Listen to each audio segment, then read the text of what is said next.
बहू की घुटन।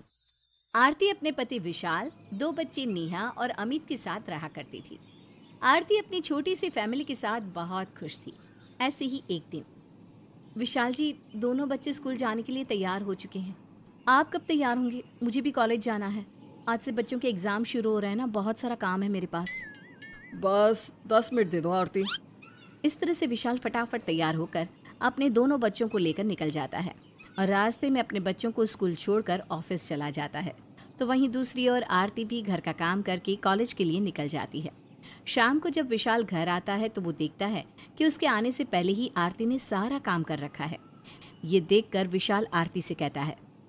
आरती, कभी कभी तो मैं ये सोचता हूँ कि अगर तुम ना होती तो मैं अकेले क्या करता। क्या हुआ? आप ऐसे क्यों कह रहे हैं? अरे यार, तुम सुबह घर का सारा काम करके जाती हो, फिर कॉलेज जाकर बच्चों को पढ़ाती हो, दोपहर में कॉलेज से आते हुए हमारे बच्चों को स्कूल से घर लेकर आती हो, फिर बच्चों को संभालती हो, फिर दोबारा से घर का सारा काम करती हो और रात में मुझे भी संभालती हो। आखिर इतना सब कुछ तुम इतनी आसानी से कैसे मैनेज कर लेती हो?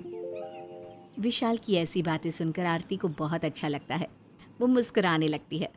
अब वो चारों बैठकर एक साथ खाना खा ही रहे होते हैं कि तभी विशाल के फोन पर उसकी माँ गंगा का फोन आता है। कैसा है बेटा? शहर जाकर तो तू बूढ़े माँ बाप को भूल ही गया। ऐसा नहीं है माँ, और वैसे भी ये घर भी तो आप ही का है। आप और पिताजी जब चाहे यहाँ आ सकते हैं। मुझे थोड़ा टाइम नहीं मिल पाता ना, बस इसीलिए मैं गांव नहीं आ पा रहा हूँ। पर आप दोनों जब चाहे यहाँ आ सकते हैं। अगर ऐसा है तो तू हमारी कल की ही टिकट निकाल दे। वैसे भी बहुत दिन हो गए हैं अपने पोता पोती को देखे। अब विशाल अपने माता और पिता के आने का सारा इंतजाम कर देता है और बहुत जल्द गंगा अपने पति सुरेश के साथ अपने बहू बेटे के घर आ जाती है। वहाँ वो देखती है कि उसकी बहू साड़ी ना पहनकर सूट, जीन्स आदि पहन रही है। साथ ही दोनों हस्बैंड वाइफ बाहर काम करने जा रहे हैं और अपनी लाइफ जी रहे हैं। ये देखकर गंगा को अपनी बहू से नफरत होने लगती है। यहाँ मजे से जी रही है, इसीलिए तो गांव में सास ससुर के पास रहना नहीं चाहती। अगर गांव में रहती ना तो हम इसे ऐसे कपड़े पहनने नहीं देते। अरे घर से निकलने ही ना देते। क्या गंगा, तुम बेकार ही बहू से और उसके काम से जल रही हो। यह आजकल की दुनिया है, समय के साथ खुद को भी बदलो। हमारे समय पर बात कुछ और थी और अब के समय पर बात कुछ और है। अब लड़का लड़की किसी एक दूसरे से कम नहीं। और वैसे भी क्या हुआ अगर हमारी बहू बाहर जॉब करती है तो? अजी, आपको फर्क नहीं पड़ता होगा बहू के इन हरकतों से, पर मुझे बहू के चाल चलन जरा भी पसंद नहीं। इस बारे में मुझे अपने बेटे से बात करनी ही होगी।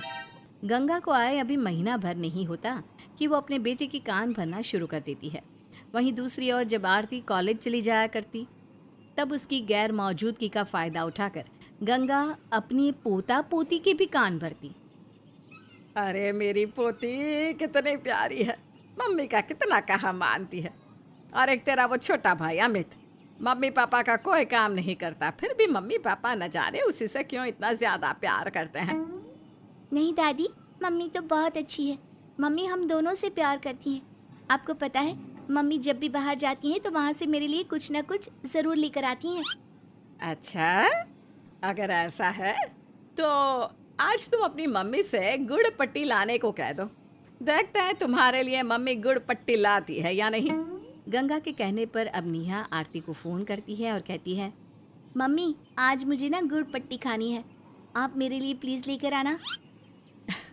नेहा बेटा, गर्मियों में गुड़ पट्टी नहीं मिलती। मैं तुम्हारे लिए आइसक्रीम लेकर आऊंगी। वैसे भी तुम्हें आइसक्रीम बहुत पसंद है ना? नहीं, मुझे गुड़ पट्टी ही खानी है। अगर आप मेरे लिए गुड़ पट्टी नहीं लेकर आई तो मैं आपसे बात नहीं करूँगी।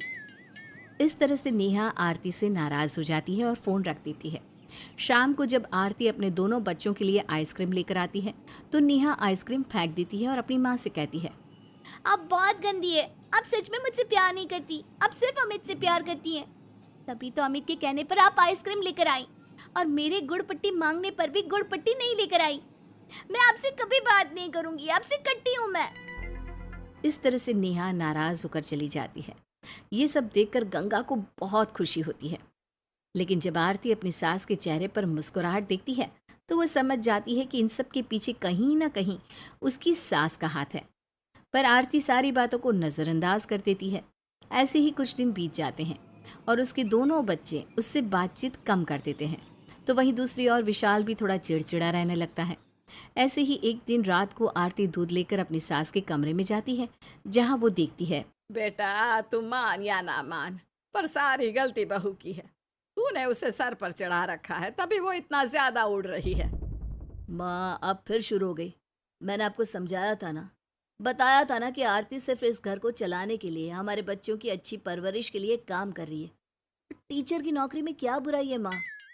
बेटा काम करने में कोई बुराई नहीं, पर बुराई है बहू के कपड़ों में। इस चीज में बुराई है कि वो तुम्हें और अपने बच्चों को टाइम नहीं देती। बुराई इस चीज में है कि वो घर की जिम्मेदारी, एक माँ की और बीवी की जिम्मेदारियों को सही से नहीं संभाल रही। गंगा के मुंह से ऐसी बातें सुनकर आरती के दिल को बहुत ठेस पहुंचती है। आरती फैसला लेती है कि अब से वो कॉलेज नहीं जाएगी। इस तरह से आरती कॉलेज जाना बंद कर देती है और विशाल के पूछने पर आए दिन कोई ना कोई बहाना मार देती। ये सब देखकर विशाल को शक होता है और वो आरती से कहता है, आरती, तुम्हें तो बच्चों को पढ़ाना बहुत पसंद था ना? क्या हुआ, तुमने कॉलेज जाना क्यों बंद कर दिया? मैंने बताया ना कि अब मैं अपने बच्चों को थोड़ा समय देना चाहती हूँ, और वैसे भी अब मन नहीं करता बाहर जाने का। मैं बहुत ज़्यादा थक जाती हूँ। तुम ये सब कुछ माँ के कहने पर तो नहीं कर रही हो ना? आरती, मुझे समझ में नहीं आ रहा कि जब मैं तुम्हारे साथ हूँ तो तुम इस तरह से घुट घुट कर क्यों जी रही हो? तुम्हें मेरी तरफ से पूरी छूट है। तुम अपनी जिंदगी जैसे जीना चाहती हो वैसे जियो। इस तरह से विशाल आरती को सपोर्ट करता है और अगली सुबह वो अपने माता पिता के जाने की पूरी तैयारी कर देता है। जब गंगा इतने सारे बैग देखती है तो विशाल से पूछती है, अरे विशाल बेटा, इतने सारे बैग, कोई कहीं जा रहा है क्या?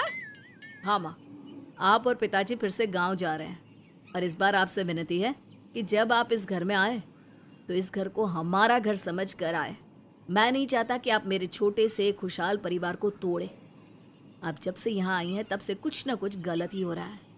आप कभी मेरे बच्चों को उनकी माँ के खिलाफ भड़का रही हैं तो कभी मुझे मेरी बीवी के खिलाफ। आपको क्या लगता है कि मुझे कुछ समझ में नहीं आता? विशाल बेटा, ये तो क्या कह रहा है?